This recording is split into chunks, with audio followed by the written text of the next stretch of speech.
Hello students, welcome to this lecture number 28, network analysis. Today we will be starting our unit number 5, and that is your you can see two port network. ये बहुत important unit है, ये gate के लिए भी बहुत important unit है और इससे हर साल क्वेश्चंस आते हैं। और सबसे बड़ी बात ये है स्टूडेंट्स कि ये एक बहुत ही easy unit है। अब मैं आपको समझाता हूँ कैसे। पहले तो हम समझेंगे टू पोर्ट नेटवर्क का मतलब क्या है। तो the relationship between input and output terminal only comma irrespective of complete circuit is called two port network analysis. शायद समझ में नहीं आया होगा, अब इस सर्किट को देखो आपको समझ में आएगा। ये देखो बहुत बड़ा सर्किट भी हो सकता है, छोटा भी हो सकता है। एक एग्जाम्पल के तौर पे मैंने आपको लिया है, ये बड़ा एक सर्किट है। अब आपसे अगर ये कोई कहे कि इनपुट इस जगह से दिया जा रहा है और आउटपुट यहाँ से निकाला जा रहा है, तो आप क्या कहोगे कि इनपुट में दो पॉइंट पर, इस पॉइंट पर वोल्टेज अगर V1 है, बैटरी लगा रखी है V1, और यहाँ से जाने वाला करंट I1 है, और यहाँ पर V2 है वोल्टेज जो नापा जाएगा, और करंट I2 है। चलो मैंने डायरेक्शन ऐसी ले ली या ऐसी भी ले सकते हैं। तो the only relation formation between V1 I1 V2 I2 is called two port network. हमें अब अंदर इस पूरे नेटवर्क मतलब इनपुट टर्मिनल और आउटपुट टर्मिनल के बीच में कितने वोल्टेज हैं, कितने सारे करंट होंगे, क्या क्या हो रहा होगा, हमें अब किसी चीज़ से मतलब नहीं। हमें सिर्फ मतलब होगा चार variables V1 I1 V2 I2। ये बात आपको समझ में आ जानी चाहिए। तो अब जब हम न्यूमेरिकल करेंगे तो आपको और क्लियर होगा। तो V1 I1 V2 I2 को किस किस तरीके से अरेंज किया जा सकता है वो यहाँ देखिए आप। अगर हम V1 I1 को लेफ्ट हैंड साइड पे लिखें और राइट हैंड साइड पे I1 I2 मतलब V1 और V2 की इक्वेशन हम लिखना चाह रहे हैं, KVL लगा रहे हैं, तो हमें कुछ इस तरह से इक्वेशन मिल सकती है। अब आप सोच रहे होंगे कि ये सर ने क्या लिखा है, तो बड़ा इजी है। अगर आप V1 को ओपन करेंगे तो आपको क्या मिलेगा, Z11 I1 plus Z12 I2। इसी तरह V2 को ओपन करोगे तो क्या मिलेगा, V2 is equal to Z21 I1 plus Z22 I2।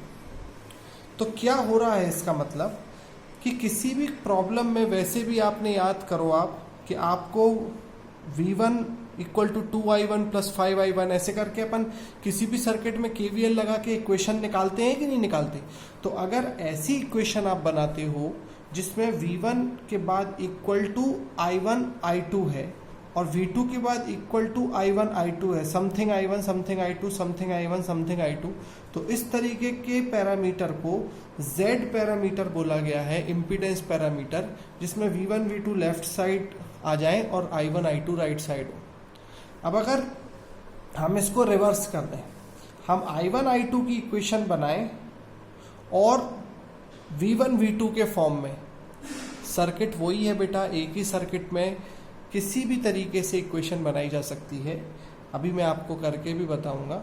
I1 I2 की हम इक्वेशन बनाएं V1 V2 के फॉर्मेट में, तो ये जो पैरामीटर आएंगे हमारे उनको हम कहेंगे Y पैरामीटर, या फिर इनवर्स ऑफ Z, या फिर एडमिटेंस पैरामीटर। अब आपने देखा होगा मैं V1 I1 V2 I2 को डांस करा रहा हूँ। V1 V2 इस तरफ लिए, I1 I2 इस तरफ ले लिया एक बार, I1 I2 इस तरफ लिया, V1 V2 इस तरफ ले लिया एक बार। अब और क्या प्रोबेबिलिटी है बताओ। एक बार हम V1 I1 को साथ में ले लेते हैं और V2 I2 को इस तरफ ले लेते हैं। तो V1 I1 को इस तरफ लिया, V2 I2 को इस तरफ लिया। अब कुछ ना कुछ मैट्रिक्स में भरना पड़ेगा, तो मैट्रिक्स में हमने भरा है ABCD, तो इनको बोला गया है ABCD पैरामीटर। इनका नाम है ट्रांसमिशन लाइन पैरामीटर्स। अब अगर हम इसको इस तरफ कर दें V2 I2 को, और इसको इस तरफ कर दें तो V1 I1 इधर आ गया, तो इनको बोला गया है नहीं, अब देखो इस तरफ उस तरफ नहीं किया है, अब हमने इस तरफ कर दिया, तो इसको बोला गया है inverse ABCD parameter. Hybrid parameter ये नहीं है, ये हाइब्रिड नहीं है। देखो मैं आपको बताना चाह रहा हूँ, ऐसे समझ लो याद करने के लिए कि ये 4 चीज़ें हैं, V1 V2 I1 I2, और V1 V2 2 लड़के हैं, 2 दोस्त हैं, और I1 I2 2 लड़कियां हैं। अब V1 V2 एक साथ जब होते हैं तब I1 I2 लड़कियां दोनों एक साथ होती हैं। तो V1 V2 इस तरफ घूमने गए, I1 I2 इस तरफ घूमने गए, तो जो बीच में आएगा रिलेशनशिप बना उसको बोलेंगे Z पैरामीटर। दूसरे केस में अब I1 I2 इस तरफ जा रही हैं, ये दोनों लड़कियां, ये लड़के इस तरफ जा रहे हैं। तीसरे केस में अब बात आई, इस लड़के ने बोला कि यार तेरे साथ घूम लिया मैं, मतलब लड़के लड़के घूम चुके, लड़की लड़की घूम चुकी दोनों जगहों पे। अब इस लड़के ने बोला चलो अब मैं इस एक लड़की के साथ घूमता हूँ, दूसरे लड़के से बोला तुम इस लड़की के साथ घूमो, तो चलो ठीक है, ये लड़का लड़की इधर घूमने गए, ये लड़का इधर लड़की इधर घूमने गए, तो ये ABCD बना। और जब इन दोनों ने जगह बदल ली, उन्हीं सेम लड़का लड़की ने, तो क्या बन गया, वो बन गया इनवर्स ABCD। अब एक कॉम्बिनेशन और बचा, सोचो क्या, और वो है कि जो लड़का और जो लड़की घूम रहे थे वो लड़का अभी इस लड़की के साथ नहीं घूमा, और ये लड़का इस लड़की के साथ नहीं घूमा। तो कॉम्बिनेशन एक और बनता है जिसमें होता है V1 I2 इस तरफ और I1 V2 इस तरफ, बस उल्टा कर देते हैं, समझ में गया? तो उसको बोला गया है हाइब्रिड पैरामीटर। तो यहाँ तक आपने ये चारों पैरामीटर नोट कर लिए होंगे, मुझे ऐसा लगता है, या मैं पॉज करके इसको आप नोट कर लीजिए। और अब मैं आपको हाइब्रिड पैरामीटर और लिख देता हूँ।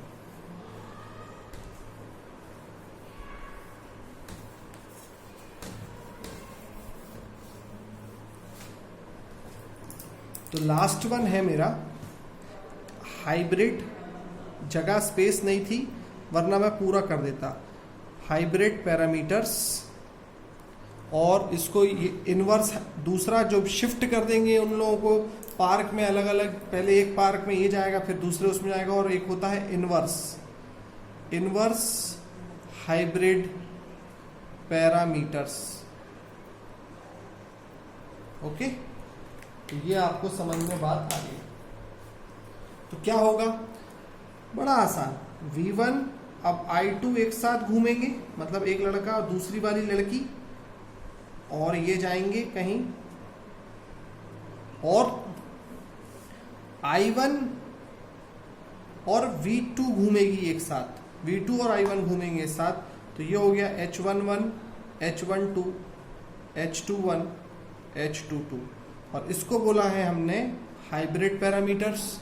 इनवर्स हाइब्रिड में क्या करेंगे, ये आ जाएगा यहाँ और ये आ जाएगा यहाँ, और ये इनके नाम बदल जाएंगे मैट्रिक्स के। तो कुछ ऐसी बात हो गई अब की बार, I1 V2 इक्वल टू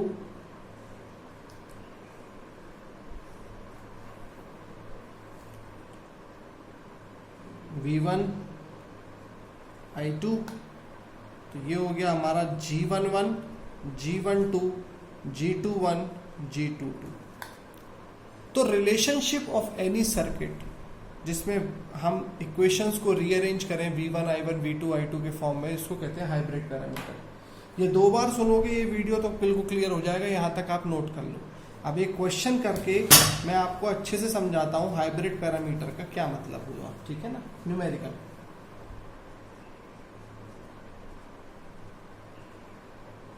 सारे पैरामीटरों का मतलब आपको मैं समझाता हूँ।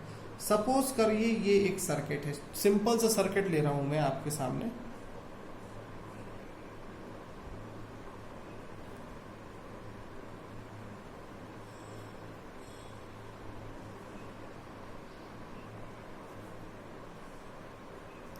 अब आपको मैंने ये एक सर्किट ले लिया, ऐसे सर्किट आपने हमेशा देखे।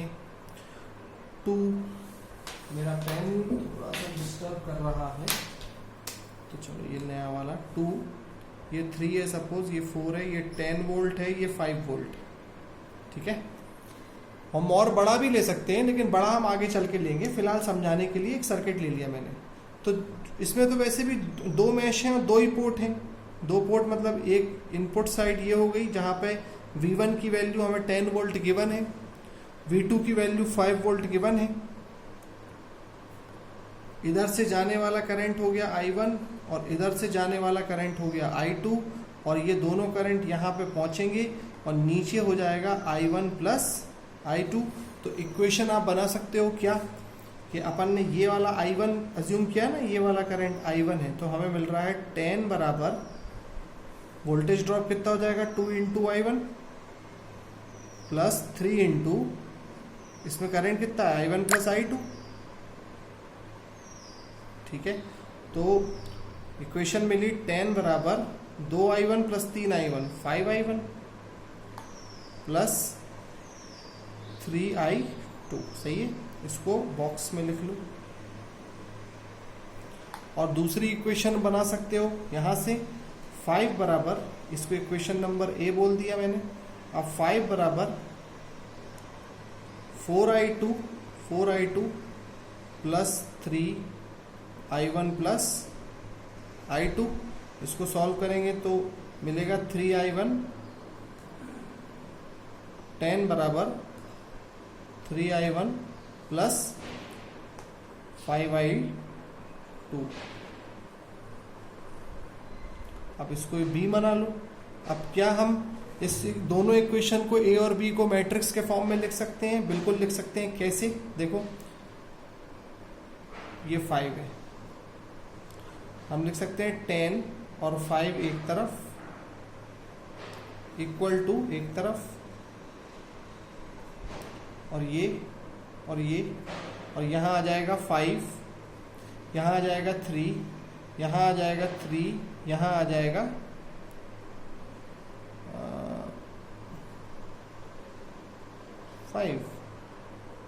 5 हो गए। अरे 2I1 plus 3 into I1 plus I2, 5I1 plus 3I2। ठीक है, 4I2 plus 3I1 plus I2, तो 3I1 प्लस ये 7 होगा बच्चे। 4I2 प्लस 3I2 ये हो जाएगा 7I2, ये 7 होगा, है ना। तो ये हो गया I1, ये हो गया I2। अब याद करो कि हमने एक इक्वेशन बताई थी आपको जिसमें मैंने बोला था अगर V1 V2 एक तरफ हो, I1 I2 एक तरफ हो, तो जो बीच में आएगा उसको हम क्या बोलते हैं? Z parameters. तो इस हिसाब से आपका आंसर, अगर आपसे क्वेश्चन इस सर्किट के किसी ने बोला है find out the Z parameter, तो आपने इक्वेशन बनाई V1 I1 V2 I2 के फॉर्म की, इस मैट्रिक्स में ऐसे लिखा और आपने बता दिया Z11 की वैल्यू आ गई है 5, कंपेयर कर दिया ना, यहाँ Z11 5 है, Z12 की वैल्यू आ गई 3, Z21 की वैल्यू आ गई आपकी 3, और Z22 की वैल्यू आ गई आपकी 7। ये बात समझ में आ गई आपको। अगर मान लो इसी क्वेश्चन में किसी ने आपसे पूछा होता कि बताओ मेरे को हाइब्रिड पैरामीटर क्या है, तो अब देखो मैं आपको बताता हूँ इसी क्वेश्चन में। यहाँ तक आपने लिख लिया होगा, और अगर नहीं, एक मिनट, ठीक है। अब मैं आगे बढ़ता हूँ। अब मान लो किसी ने मुझसे कोई भी पैरामीटर पूछा है, अगर हाइब्रिड पूछा है, चलो सपोज करो हाइब्रिड पूछे, जैसे मैंने अभी पे कहा, तो सबसे पहले आपको ये हाइब्रिड की इक्वेशन मालूम होना चाहिए। हाइब्रिड की इक्वेशन क्या है, आप बताओ क्या थी? एक लड़का और दूसरी वाली लड़की इस तरफ, याद कर लो, मैंने ट्रिक सिखा दी। और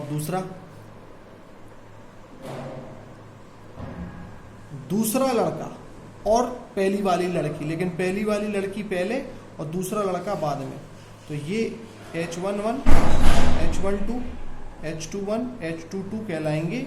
अगर अपन इसको खोल दें, ओपन कर दें, तो मिलेगा V1 बराबर H11 I1 plus H12 V2, और I2 बराबर मिलेगा H21 I1 plus H22 V2। मतलब V1 की इक्वेशन में I1 और V2 चाहिए, और I2 की इक्वेशन को हमें कुछ I1 और V2 जैसा बनाना है। चलो हमने हासिल जो की इक्वेशन इजीली केवीएल लगा के, वो क्या थी, V1 की इक्वेशन I1 I2 के फॉर्म में। तो हम इसको दोबारा लिखते हैं, इस इक्वेशन को देखो मैं दोबारा लिखता हूँ।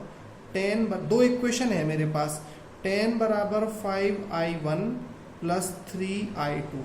अब इस इक्वेशन को देखो और इस इक्वेशन को देखो, ये इक्वेशन और ये इक्वेशन में देखो कि क्या चीज की तुम्हें चाहिए क्या है। तुम्हें चाहिए है ये इक्वेशन, इस फॉर्मेट की इक्वेशन तुम्हें चाहिए, और तुम्हारे पास है ये इक्वेशन।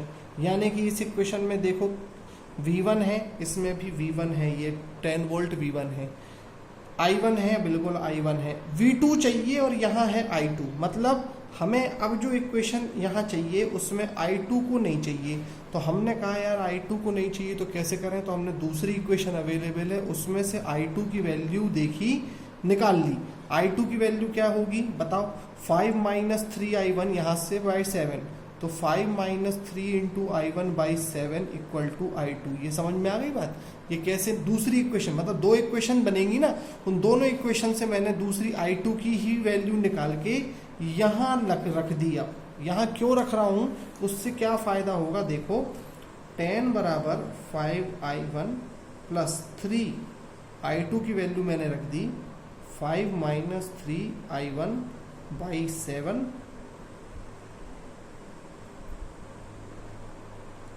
I2। सही है, तो ये हो जाएगा 5I1 प्लस 5 दिया 15 बाई 7, 15/7